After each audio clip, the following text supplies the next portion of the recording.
just so we can get a hang of our system here. Remember, we want to split into 2 boxes. No, not 2 boxes, excuse me. We want to split into 4 boxes. Remember, we're looking for the question. We're looking for the information. I'm going to shorten it. We're looking for the info. We're looking for our plan. And in general, that usually means we're going to draw a picture or try to visualize it somehow. And lastly, we're going to solve and get that right answer, because those brains of yours are so smart. So here we go. First and foremost, what's the question asking? And we didn't even read it yet. Let's read it. Victor stacked 6 pieces of wood on top of one another.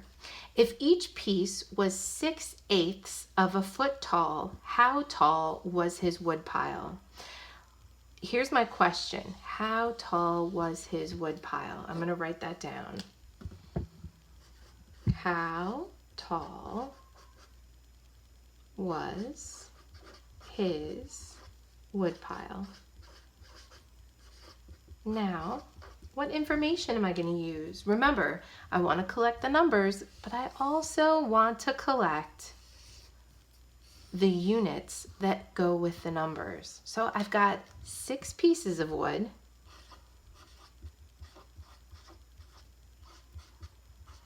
And I've got, each is 6/8 of a foot tall.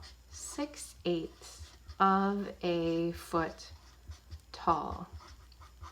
Now, in my plan, remember, I'm going to draw that picture that's going to help me visualize and figure out how to solve.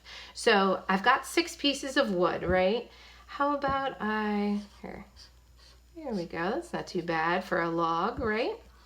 So I've got 6 pieces. 1, 2, 3, 4, 5, 6. Oh, my wood is starting to look a little wonky here. So there we go. We got some wood here.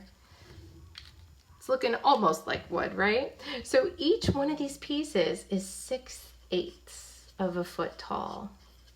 I'll write that right over them so that we can visualize. Now, the question is asking, how tall was his wood pile? So I know that they're asking all of these combined. So if I'm combining again, I am either, remember, like we said before, I'm either adding or multiplying. And I could add, I could do 6/8 plus 6/8 plus 6/8 plus 6/8 plus 6/8 plus 6/8. That's almost a tongue twister. I had to say that so many times. Or I can make things nice and easy, and I could just multiply 6/8 times the number of wood logs, which is 1, 2, 3, 4, 5, 6. So let me just do 6/8 times 6 pieces. What do you think about that? Again, whenever you multiply a fraction times a whole number, you have to make the whole number into a fraction. And then comes the easiest part of this. 6 times 6 is 36. 8 times 1 is 8. Now, let's see if this fraction matches our answer. How tall was his wood pile? His wood pile was 36/8 of feet tall. 36/8 feet tall. Does that sound right to you? Oh boy. No, it doesn't sound right to me either. We are going to have to make this into a mixed number. So let's pull out our scrap paper. And we're going to rewrite this. 36/8. Remember, our fraction bar also serves to divide. That's our cue to divide. So 8 divided by 36. Let's pull out that multiplication grid. How many times can 8 go into 36 without going over? Let's count by 8. 8, 16, 24, 32, 40. Oh, too far. Okay, so it can go to 32. How many times can 8 go into 36 without going over? It can go in 4 times, but we're only getting to 32. So 8 can go into 36 4 times, but we're only getting up to 32. So I know we have some leftovers. 36 minus 32 is 4. So we've got 4 left over. Let's write that as a mixed number. Ready? My whole number is going to go right up here.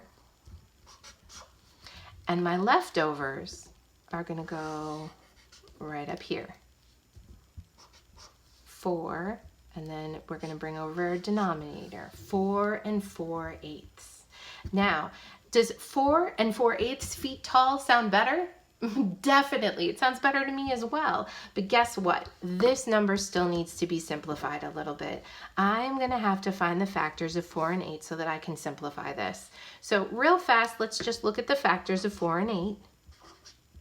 This is a lot of steps, but they are all steps that you guys have been through before, and I know that you can do this. So hang in there with me, okay? So let's do the factors of 4. We've got 1 and 4 and 2 and 2.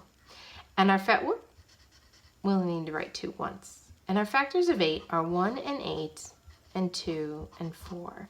So let's find our common factor. We want the greatest one.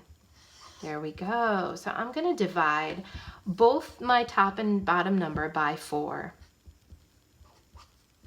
Let's see. First, I'm going to bring over my whole number. And then 4 divided by 4 is 1. 8 divided by 4 is 2. All right, so here's my final answer. Let's go back and see if it fits the question that was being asked. 4 and 1/2. Okay. All right, the question was, how tall was his woodpile? And our answer is, his woodpile is 4.5 feet tall. Does that make sense now? It really does. Guys, this is a really long process, but again, I know you can do it. Really quickly, I'm just going to write down the steps for you, just for you to keep in mind. When you're doing a word problem that involves multiplication, first thing is you're going to answer your 4 questions.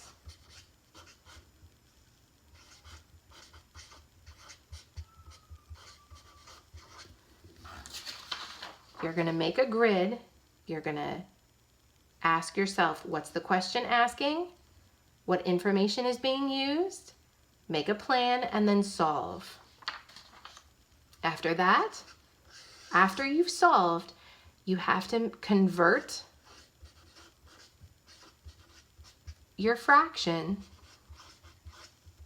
Convert means make. You're going to have to make your fraction into a mixed number.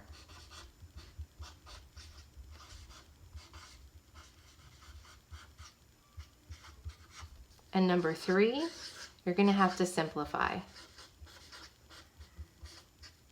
Okay? So those are the 4 things that you're going to do. First, you're going to follow our plan. When you're done and you have your answer, you're going to change that fraction into a mixed number, just like we did here. And when you're finished with that, you're going to simplify, just like we did here. Okay, that's a lot of steps. It's about 6 or 7 steps, but I know you're up for the challenge. This is probably the most complex thing that we're going to do with fractions this year. So it's a big deal. Be proud of yourself when you get through it. Check out the link that I shared with you that goes with this video. Good luck, work hard, have fun, and I'll see you soon. Bye, guys.